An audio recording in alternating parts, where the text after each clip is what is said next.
Hi guys, good morning po mga kanayon. Talaga po namang napakaganda ng ating morning ngayon. Ang ganda-ganda ng dagat po.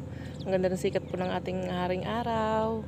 Nandito po tayo ngayon para manguha naman po tayo ng tinatawag na ribo-ribo. Yan guys, kanina sa paglalakad-lakad ko, may nakakuha ako na po ng ribo-ribo at saka yung tagati oh. Ayan po, andito may nakita naman po ako Ayan, tuturo ko po sa inyo kung paano makita yung tagati. Ayan po, ayan. Ayan, ayan, ayan, ayan. Ayan. Ayan po, ayan. Ayan, ang kudkod, tinatawag natin kudkod. Ayan, salamat po Lord.